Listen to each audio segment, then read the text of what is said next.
Imagine un instant que ton épargne ne t'appartienne plus totalement, que l'argent que tu mets de côté difficilement et encore pour ceux qui y arrivent soit redirigé vers des investissements décidés à Bruxelles. Ça peut te paraître fou, non? Eh bien, pourtant, c'est exactement ce qui est en train de se jouer en ce moment même avec l'Union des marchés des capitaux, UMC.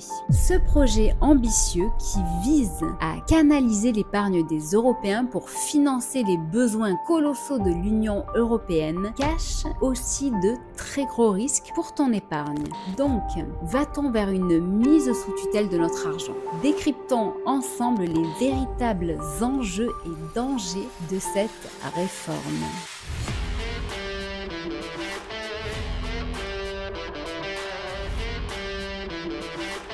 Bonjour, je suis Steph, fondatrice de comparatorbank.com, qui est un site 100% indépendant. Avec mon équipe, on t'aide à améliorer ton pouvoir d'achat et donc à avoir une vie un petit peu plus sympa. Si tu aimes ce type de sujet, abonne-toi vite et active la cloche pour ne rien rater. Je te rappelle que je ne suis pas conseillère en investissement et t'invite toujours à faire tes propres recherches avant d'agir. Ce projet ne date pas d'hier.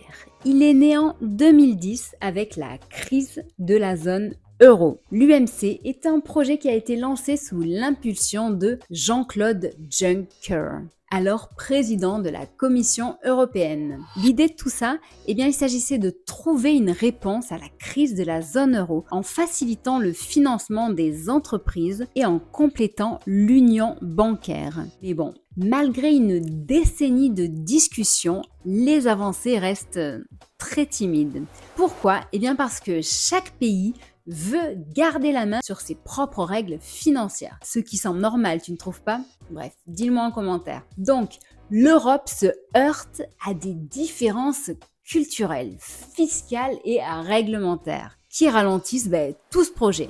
Derrière tout ça, il y a des enjeux colossaux.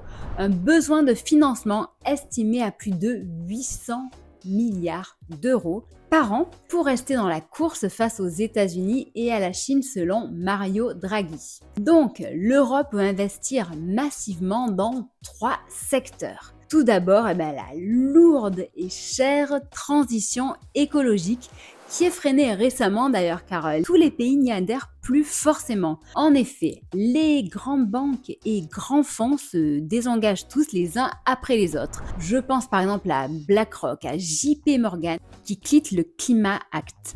De ton côté, penses-tu que le tout électrique pour la voiture, les éoliennes et les panneaux solaires soient notre salut? Personnellement, j'ai un gros doute. Dis-moi ce qu'il en est pour toi en commentaire. Ensuite, ils veulent aussi investir dans la digitalisation et la modernisation des infrastructures. Donc, derrière ces mots, ils pensent par exemple à la numérisation de l'argent, de notre identité, et bref, de beaucoup de choses. C'est un vaste sujet qui lui aussi peut susciter la polémique, tu ne penses pas? Comment financer ces investissements très lourds alors que les budgets publics sont déjà sous pression et que les banques ne peuvent pas tout assumer?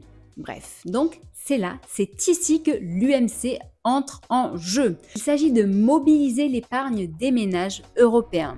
Tu te rappelles de Bruno Le Maire qui avait dit que 1/3 de l'épargne des Européens dort sur les comptes bancaires, soit 2 fois plus qu'aux États-Unis. L'objectif de tout ça, c'est de faire travailler ton épargne et mon épargne en l'orientant vers des investissements qui leur sont utiles à eux. Mais est-ce que c'est le cas pour toi aussi? Bref, regardons les dangers pour ton épargne. Donc, si l'UMC peut sembler séduisant d'un certain côté, elle comporte de sérieux risques. Une sorte de mise sous tutelle de ton épargne par Bruxelles.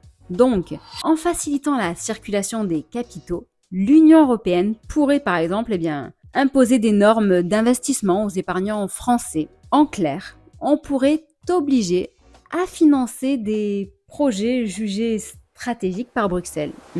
Eh oui, même si au final leur rentabilité elle est vraiment incertaine.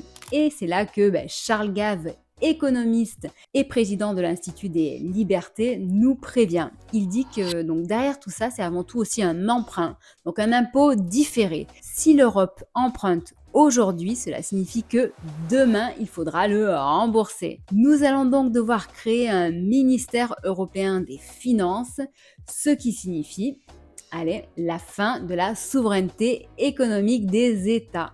Donc, le risque de voir ton épargne siphonnée pour des projets peu rentables et que tu ne cautionnes pas forcément, eh ben, il est là, il est bien présent. En effet, l'Union européenne veut récupérer 300 milliards d'euros investis hors de l'Europe. Ces fonds sortent car les rendements des entreprises européennes sont souvent moins attractifs que ceux qu'on peut trouver aux États-Unis par exemple ou ailleurs. Si l'on t'incite fortement, ou pire, si l'on t'oblige à investir en Europe via des incitations fiscales ou des réglementations, tu risques de voir tes placements perdre en rentabilité. Et de nouveau, Charles Gave résume bien tout ça en disant « Ce n'est pas l'argent de la France, c'est celui des épargnants. » Donc, si l'Europe veut garder des capitaux, eh bien qu'elle améliore la rentabilité des entreprises. D'autant plus qu'il y a des précédents qui sont plutôt inquiétants. Mais ça, je t'en parle dans 2 minutes et tu vas voir, tu me diras ce que t'en penses.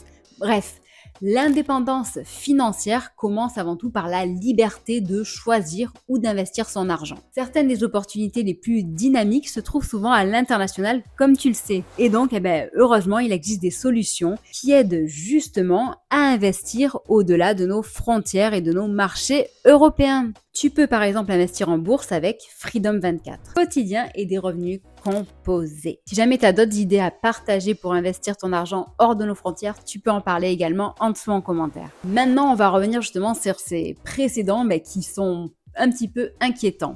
Par exemple, en 2020, l'Union européenne a émis une dette commune de 800 milliards d'euros pour financer le plan de relance post-Covid. Une décision qui a été très controversée car normalement, les traités européens interdisent ce type d'obligation garantie par tous les États membres. Bref, il y a aussi l'Ukraine. Au final, il est quasi impossible de savoir combien de milliards d'euros ont été envoyés pour financer la guerre, etc. Il y a d'autres exemples. Bref, avec l'UMC, l'UE pourrait réitérer ce type d'opération et capter encore plus d'épargne citoyenne pour financer ces projets sans que chaque pays ait son mot à dire. L'union des marchés de capitaux est, selon moi, une menace pour ton et mon épargne, mais aussi pour notre liberté. Plutôt que d'imposer où et comment placer son argent, l'Europe quand même devrait tout simplement rendre ses entreprises plus compétitives et renforcer la confiance dans ces marchés pour créer un environnement favorable où les investisseurs aient naturellement envie de placer leur épargne. T'en penses quoi toi? Dis-moi, ça m'intéresse. Allez, pense bien que cette vidéo n'est pas un conseil en investissement. Je t'invite toujours à faire tes propres recherches avant d'agir. Si tu veux investir en bourse, sache que les investissements en titres et autres instruments financiers comportent toujours un risque de perte en capital.